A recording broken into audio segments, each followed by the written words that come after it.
এর মধ্যেই আপনারা জেনেছেন যে ইসির যে তালিকা লিস্টগুলো রয়েছে, যে প্রতীকগুলো নির্ধারণ করে থাকে তারা, সেটা সংশোধনের জন্য আমরা ফাইট করে যাচ্ছি। এখানে অযাচিত কিছু প্রতীক তারা আগে অ্যানলিস্ট করেছিল, ইতিমধ্যেই তারা বেগুন, খাটকলা এগুলো বাদ দিয়েছে এবং নতুন কিছু প্রতীক তারা অন্তর্ভুক্ত করেছে।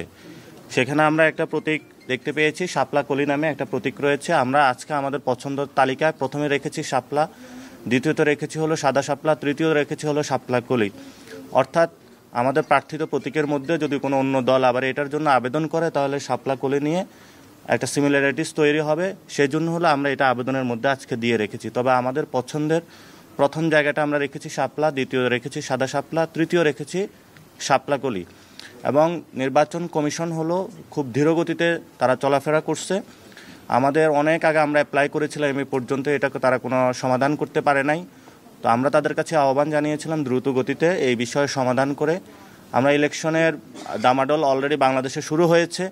আমরা ইলেকশনের ফেজের মধ্যে যেতে চাই এবং ফেব্রুয়ারির ইলেকশনটা যাতে সুন্দরভাবে বাস্তবায়ন হয় আমরা অংশগ্রহণ করতে চাই। সেই জায়গাতে জাতীয় যে স্বার্থ রয়েছে, ওভারঅল রাজনীতির যে পরিস্থিতি রয়েছে দেশবাসীর মধ্যে, আমরা শাপলা কলি নিয়েও কিছু পজিটিভ সাড়া পেয়েছি। এবং এটা শাপলায় ছিল, শাপলার চেয়ে আরও এক ধাপ এগিয়ে হলো শাপলা কলিও এসেছে, অর্থাৎ শাপলাও আছে কলিও আছে। তো সেই জায়গাতে নির্বাচন কমিশন আমরা যতটুকু চিন্তা করেছি তারা এক ধাপ একটু বেড়ে চিন্তা করে সেখানে কলি, শাপলা এবং কলি অন্তর্ভুক্তি করেছে। তো আমরা এটা পজিটিভলি নিয়েছি এবং তাদেরকে আমরা আহ্বান জানিয়েছি যে দ্রুত গতিতে যাতে এনসিপির যে নিবন্ধন প্রক্রিয়া এটা সম্পূর্ণ করে আমরা যাতে আমাদের মাঠে প্রতীক নিয়ে যেতে পারি সেই বিষয়ে সুরাহা সমাধানের করার জন্য। এবং আগামীতে ইনশাল্লাহ ধানের শীষ এবং শাপলাকলির হাড্ডাহাড্ডি লড়াই হবে সেটা। এবং সেখানে আপনারা দেখেছেন যে ধানের শীষ এবং কলি দুইটার মধ্যে ইনশাল্লাহ হাড্ডাহাড্ডি লড়াই হবে। এবং বাংলাদেশকে যে বহুদলীয় গণতন্ত্র থেকে বের করে, যেটা 72 সালে পরে হয়েছিল, বাকশাল কায়েম করা হয়েছিল, বর্তমানে বহুদলীয় গণতন্ত্রের বিপরীতে গিয়ে বাংলাদেশে একটি দল একদলীয় গণতন্ত্রের নামে একদলীয় শাসন ব্যবস্থা করার প্রচেষ্টা চালাচ্ছে। এবং সেই প্রচেষ্টার অংশ হিসাবে তারা ইতিমধ্যেই বিভিন্ন দলকে নিজেদের প্রতীক বিক্রি করার জন্য, নমিনেশন বাণিজ্য করার জন্যই তারা ইলেকশন কমিশন সংস্কারের নীতিমালা নিয়ে যে উদ্যোগটা নিয়েছে, সে উদ্যোগের বিপরীতে গিয়ে সরকারের সাথে বিভিন্ন নেগোসিয়েশন, বোঝাপড়ার আন্ডারস্ট্যান্ডিংয়ের ভিত্তিতে যাচ্ছে।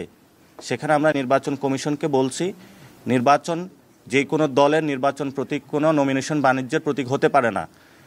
কেউ টাকা পয়সা দিয়ে বিভিন্ন দল নিজেদের পকেটস্থ করার জন্য এই ধরনের বাংলাদেশে গণতন্ত্র বিরোধী কাজকর্ম থেকে সরে আসার জন্য যে সংস্কারের একটা কার্যক্রম এসেছে, এটাতে স্ট্রিক্ট থাকার জন্য আমরা নির্বাচন কমিশনকে আহ্বান জানিয়েছি। ইতিমধ্যে আপনারা শুনেছেন বিএনপির জনাব সালাউদ্দিন আহমেদ আমাদের আইনমন্ত্রী যিনি রয়েছেন, উপদেষ্টা আসিফ নজরুল স্যারকে একটা চিঠি দিয়েছেন। সেখানে ওনাদের গোপন প্রেমের কথা ওনারা বলেছেন যে আপনি আমাকে আশ্বস্ত করেছেন, কিন্তু আপনার আশ্বস্ত পেয়ে আমি চুপ ছিলাম, কিন্তু পরবর্তীতে দেখলাম যে আপনারা হলো বিভিন্ন প্রতীকে সবাই ইলেকশন করতে পারবে, এই বিষয়ে মর্মে আমাদের কাছে সংবাদ এসেছে। আপনাদের কাছে সবার এই চিঠি গিয়েছে, আপনারা দেখেছেন। তা আমরা আইন মন্ত্রণালয়ে যিনি রয়েছেন এবং বিভিন্ন রাজনৈতিক দলে যারা ব্যক্তিবর্গ রয়েছেন, আপনাকে রাষ্ট্র হলো নিজেদের গোপন প্রেমের কারখানা বানাবেন না। এর জন্য আমরা তাদের কাছে আহ্বান জানাবো, যেই কাজটা হলো আইন মন্ত্রণালয় থেকে হয়েছে, এটা বাংলাদেশে একটা নজিরবিহীন ঘটনা। আমরা প্রধান উপদেষ্টাকে জানাবো যে আপনার উপদেষ্টা মণ্ডলী যারা রয়েছেন তারা যদি বিভিন্ন দলের সাথে এই ধরনের গোপন প্রেম করে থাকে তাহলে বাংলাদেশের গণতন্ত্রের যে যাত্রা সেটা ব্যাহত হবে। গণতন্ত্রের যাত্রার দিকে আমরা আপনাদেরকে আহ্বান জানাবো সুসংহত ওয়েতে সামনে যাওয়ার।